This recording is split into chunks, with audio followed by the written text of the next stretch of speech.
Hi friends, तो आप सुन रहे हैं मेरे साथ मेरी लव स्टोरी। आइए अब हम अपनी कहानी को थोड़ा सा आगे बढ़ाते हैं। कल मैं उसकी माँ से मिलकर आया था। आज हम लोगों ने रिहर्सल शुरू किया। जैसे ही शुरू किया तो दिल आ गई और ये आते के साथ कहने लगी कि आपको मेरी मम्मी ने बुलाया है। अब मैं और मेरे सारे दोस्त ये सुनकर कि इसकी मम्मी ने बुलाया है, और मैं भी शॉक था कि इसकी मम्मी ने मुझे क्यों बुलाया है। मैं तो कल ही मिलकर आया हूँ और उन्होंने मना कर दिया था। तो मैंने इसको पूछा कि क्यों बुलाया माँ ने। बोले कि पता नहीं, बस आपको बुलाया है, बोला है कि उस लड़के को बुलाना। ये ऐसे नादान की तरह कह रही है कि उस लड़के को बुलाना।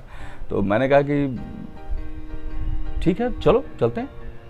तो मैंने फ्रेंड्स लोगों को कहा कि ठीक है, तुम लोग रिहर्सल करो, मैं इसकी मम्मी से मिलकर आता हूँ। तो हम लोगों ने साइकिल निकाली और इसके घर की तरफ चल दिए। रास्ते में जैसे ही निकले ये मुस्कुराने लगी। मैं कुछ समझ नहीं पाया कि ये मुस्कुरा क्यों रही है। मैं थोड़ा खुश था कि चलो इसकी मम्मी ने बुलाया है, लेकिन थोड़ा नर्वस भी था कि बुलाया क्यों है। बट खैर, दोनों बातें मेरे अंदर लगातार चल रही थी और ये खुश थी। हालांकि ये खुश थी तो मुझे अच्छा लग रहा था कि चलो ठीक है।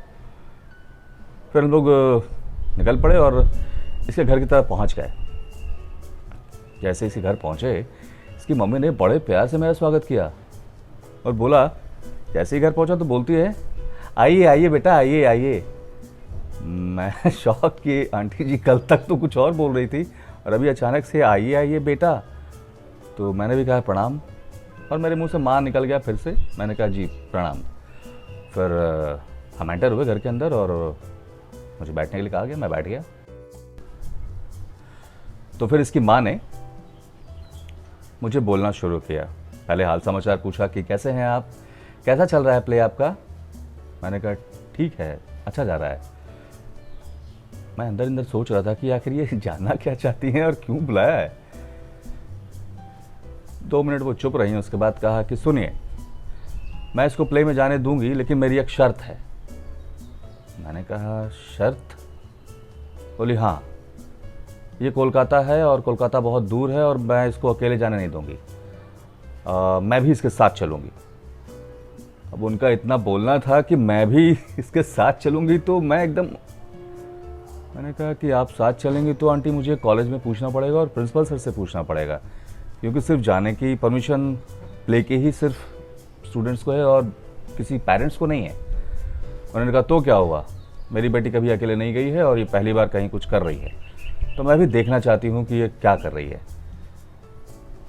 ये सुनकर मुझे अच्छा लगा कि एक माँ जो पहले मना कर रही थी, फिर बाद में तैयार होती है और बोलती है कि मैं देखना चाहती हूँ कि मेरी बेटी करती क्या है, कैसा करती है। अच्छा लगा मुझे, ये सेंटिमेंट्स मुझे काफ़ी अच्छा लगा। मैंने कुछ बोला नहीं, मैंने कहा जी ठीक है, तो फिर मैं कॉलेज में प्रिंसिपल सर से पूछ लूँ, भाई आप भी जाना चाहती हैं, और फिर आपको बताता हूँ। तो उन्होंने कहा ठीक है, आप सर से बात करके आइए और मुझे बताइए। मैंने कहा ठीक है। उसके बाद हम लोगों ने साइकिल निकाली और फिर घर से कॉलेज की ओर चल पड़े, क्योंकि रिहर्सल में सारे फ्रेंड्स वेट कर रहे थे। मैं रास्ते में चल रहा था इसके साथ।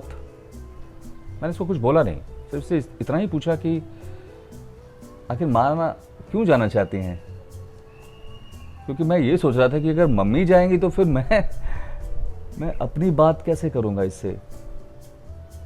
आप सोचिए ना कि मैं अपनी बात इससे कैसे करूँगा अगर मम्मी साथ होगी तो। बट खैर, मैं सीधा साधा बंदा, मैं कुछ बोल नहीं सका। मैंने कहा ठीक है भाई, देखते हैं।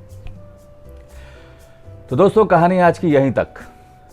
अब हम देखेंगे नेक्स्ट वीडियो में कि अब क्या होने वाला है। तब तक के लिए आप लाइक करें, शेयर करें, कमेंट करें और सब्सक्राइब करें। और हाँ दोस्तों, मैं एक बार कहना चाहूँगा फिर से, मुझे व्यूज़ तो अच्छे खासे मिल रहे हैं, लाइक्स कम मिल रहे हैं। हो सकता है कहानी आपको नहीं अच्छी लग रही हो, लेकिन तभी देखिए, शायद अच्छी लगे। Thank you.